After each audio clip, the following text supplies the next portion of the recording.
A man receives a message from his wife who's been missing for 3 years, where she beckons him to come over to Louisiana and find her. And against his better judgment, he does. And what can possibly go wrong, right? Everything.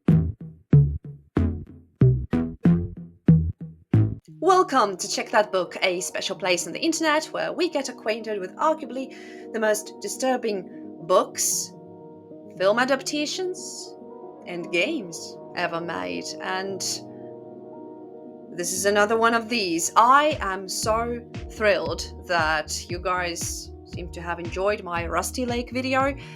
Not as much as no, I'm not a human, but nonetheless, I am not a gamer at all. And some games that I will be covering on this channel, disturbing games, yeah, I might have not even played myself, but I have a person with whom we do it like this. He plays, I watch, and I'm frightened. It's easier that way. It's kind of a live action let's play for me personally. I take notes also. I love that kind of stuff. And Resident Evil 7 Biohazard happened to be one of those games. I know I'm quite late with this, but it's nice to dig up some gold every now and then. This is, in my not so humble opinion, one of the scariest, what am I saying? It's the scariest Resident Evil game, and equally as disturbing. So, in short, what happens? A man named Ethan Winters receives a message that changes his life forever. His wife, Mia, had been missing for 3 years, vanished without a trace, and now, out of nowhere, she sends a message telling him to come find her at a decaying plantation estate. Ethan drives deep into the back roads of Louisiana, where shadows cling to the mossy trees and silence hangs heavy in the air. Inside the rotting house, Ethan finds Mia alive, but not well. Something has twisted her, warped her. Mia's sweet demeanor gives way to sudden violence. She attacks Ethan with a strength that no human should have. Before he can make sense of it, Ethan is dragged into the nightmare of the Baker family. Now, before we continue with the story itself, because this is one of those, I mean, it's Resident Evil. You have to kind of get involved with the story, right? If you haven't played this for some reason, be my guest. It's creepy as hell. I would definitely advise against playing it or watching any videos on the matter. If you suffer from entomophobia or arachnophobia.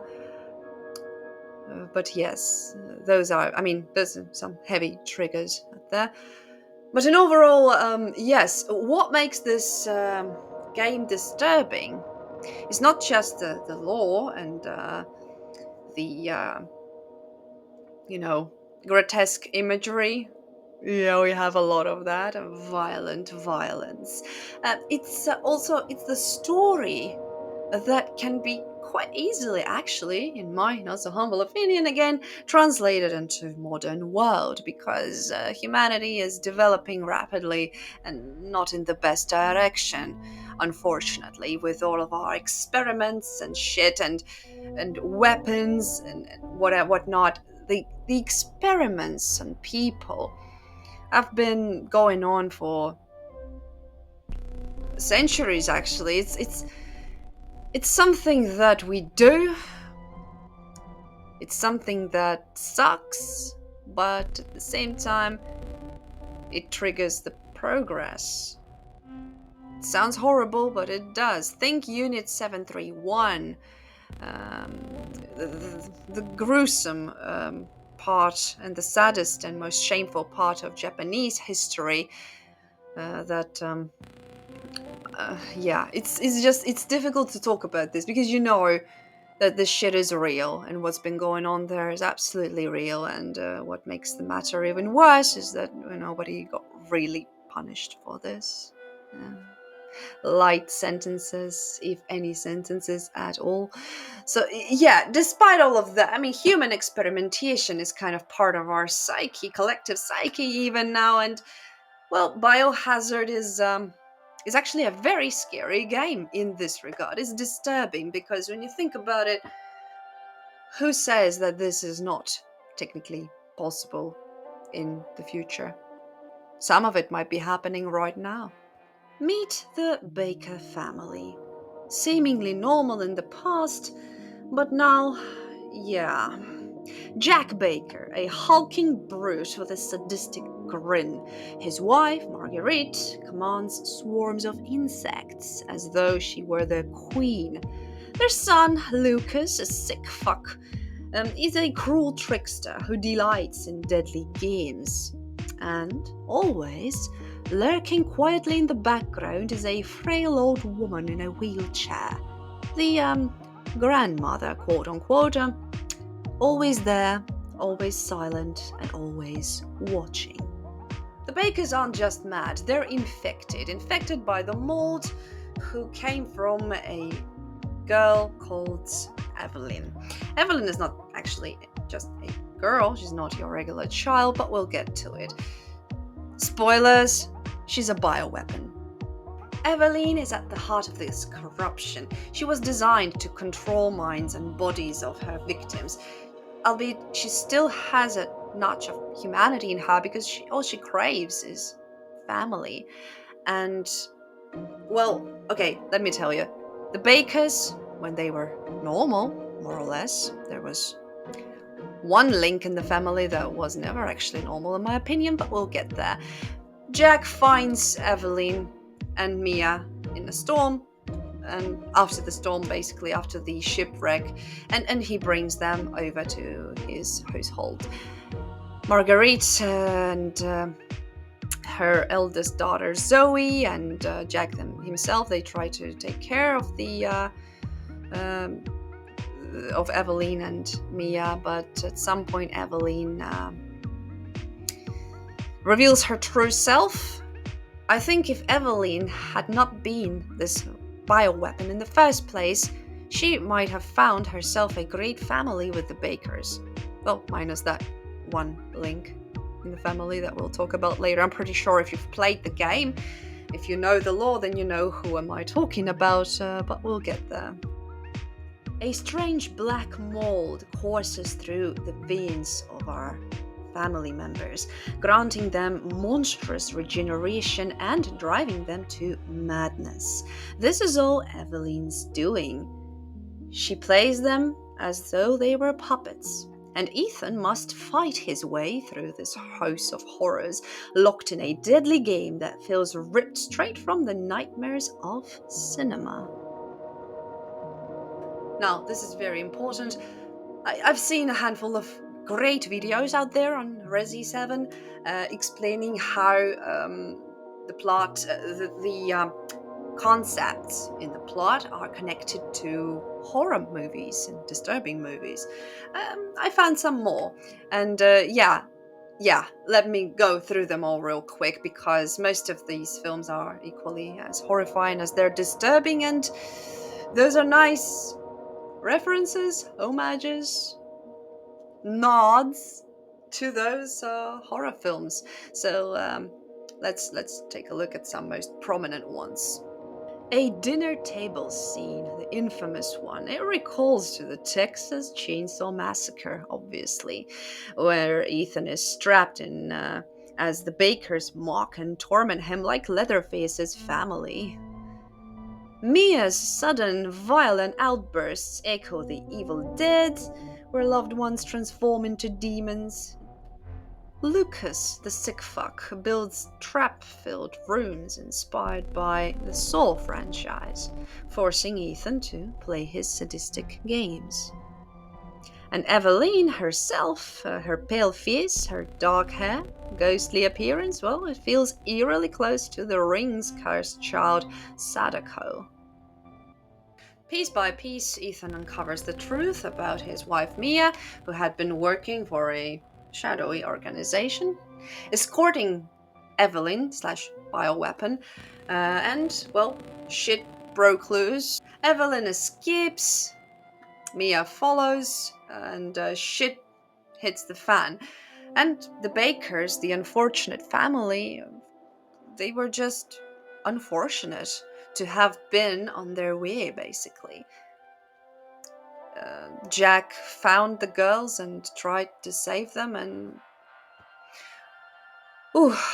By now, Eveline's mold has spread through the estate, infecting everything it touches, and Ethan is the last line of resistance.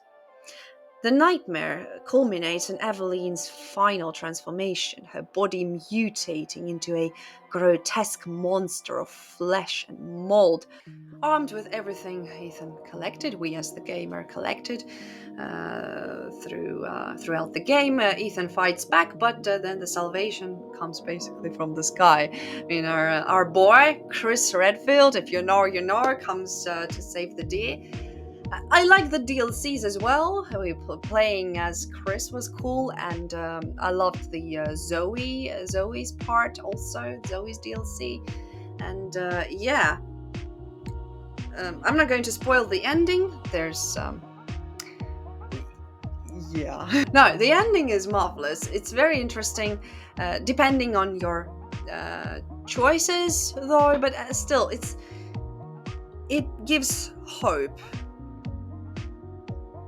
to see the next part with the same characters. Am I right? The horrors of the Baker estate, the grotesque mutations, and the echoes of every horror movie ever whispered about in the dark, they linger in Ethan's memory. And though Eveline is gone, the mold has already taken root in the world. So is Eveline really gone? To me, Jack Baker also represents Jack Torrance from The Shining quite well. I saw that reference there. I thought it would be appropriate to mention this one. And also, of course, we need to talk about Lucas. Now, the bad seed in this family, the odd one out, the bad branch. Yeah, it's Lucas, the sick fuck. Why would I say that about him? Now, whilst playing the game and going through some records and notes left around the house, and Lucas's own diary and shit, we get to understand that Lucas was a sick, twisted bastard even before he got infected. Also, he's quite a cynical, cold-blooded prick because, for example, when Jack brings in the girls he just saved, they're both unconscious, and Marguerite is there trying to be helpful and hospitable, as well as Zoe, Lucas's sister. Lucas is the only one who doesn't seem to give a shit.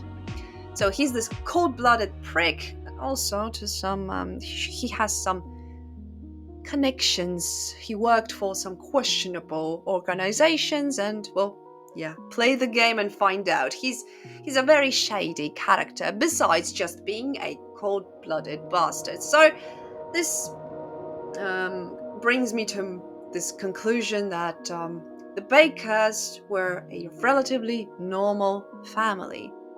Almost. Because of Lucas, I can't say for sure. Lucas is the reason I say almost. His section of the game was the most entertaining to me and my partner who played the game. We enjoyed Lucas's bit the most because it was disturbing, yeah, but it was also strangely hilarious and very entertaining. When Jack kind of embodies this slasher genre, kind of this unstoppable brute force that comes after you and echoes movies such as, again, Shining or even Scream. because he just comes at you. Jason, fucking Jason, right? Jason Voorhees.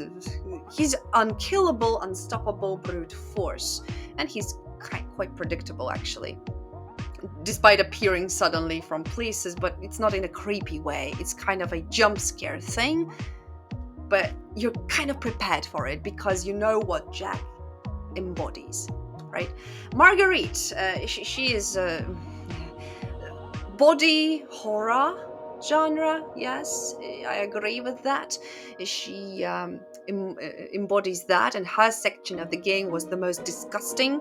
Again, arachnophobiacs and entomophobiacs, just a fair warning, is just not okay. But oh, holy shit, was it well done, and it was the most disturbing in the sense of again, disgust and pure, how to put it now, you were always on your toes because even the smallest things could drive you insane whilst you played this section. It was disgusting, and that's why you didn't want to look on the screen, but you kind of had to because you're playing it.